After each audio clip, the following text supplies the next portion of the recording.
आज का हमारा ये प्रश्न है, दिल्ली केंद्रीय विधानसभा में अशोक बम किसने फेंका था?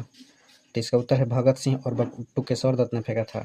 किस लिए फेंके थे? तो पब्लिक सेफ्टी बिल का विरोध कर रहे थे दोनों। फिर अगला प्रश्न है, भगत सिंह और बटुकेश्वर दत्त ने बम कब फेंका था? तो 8 अप्रैल 1929 को उन्होंने बम फेंका था। भगत सिंह और बटुकेश्वर दत्त किस दल के सदस्य थे? तो उनका नाम था हिंदुस्तान सोशलिस्ट रिपब्लिकेशन एसोसिएशन का सदस्य थे। साइमन कमीशन कब गठित हुआ था? 8 नवंबर 1927 में।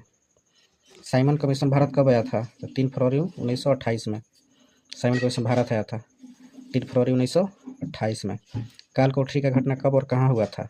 20 जून 1756 कलकत्ता में हुआ था। अगला प्रश्न, काल कोठरी को किस नाम से जाना जाता है? ब्लैक होल त्रासदी।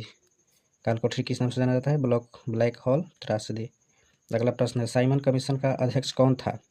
तो इसका सदस्य था sir John Simon. Simon commission का अध्यक्ष था sir John Simon. Simon commission में कितने सदस्य थे? 7 सदस्य थे और वो सभी अंग्रेजी सदस्य थे, इसलिए इसका विरोध हो रहा था।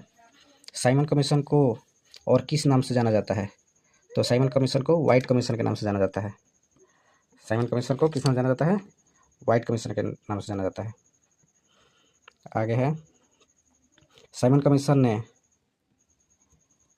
अगला प्रश्न, साइमन कमीशन ने अपना रिपोर्ट कब प्रकाशित किया? 27 मई 1930 को। महात्मा गांधी चंपारण किसके कहने पर आए थे? तो महात्मा गांधी चंपारण आए थे राजकुमार शुक्ला के कहने पर। फिर अगला प्रश्न है, राजकुमार शुक्ला से गांधी जी का मुलाकात कहाँ हुआ था? तो 1916 में कांग्रेस के लखनऊ अधिवेशन में हुआ था। फिर अगला प्रश्न है, महात्मा गांधी को महात्मा की उपाधि कब दिया गया? तो महात्मा गांधी को महात्मा का उपाधि दिया गया था चंपारण सत्याग्रह के बाद, रविंद्रनाथ टैगोर ने दिया था। अगला प्रश्न है, प्रथम वास्तविक किसान सत्याग्रह किसे कहा जाता है? चंपारण सत्याग्रह कहा जाता है। फिर अगला प्रश्न, सबसे उत्तम प्रकार का कोयला कौन सा होता है? तो उत्तम प्रकार का कोयला होता है एंथ्रोसाइट। इसमें कार्बन होता है 80 से 95%। आज का हमारा ये प्रश्न है, दिल्ली केंद्रीय विधानसभा में अशोक बम किसने फेंका था?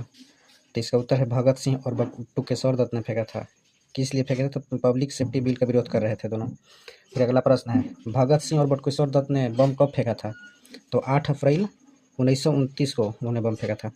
भगत सिंह और बटुकेश्वर दत्त किस दल के सदस्य थे? तो उनका नाम था हिंदुस्तान सोशलिस्ट रिपब्लिकेशन एसोसिएशन का सदस्य थे। साइमन कमीशन कब गठित हुआ था? 8 नवंबर 1927 में। साइमन कमीशन भारत कब आया था? तो 3 फरवरी 1928 में साइमन कमीशन भारत आया था, 3 फरवरी 1928 में। काल कोठरी का घटना कब और कहाँ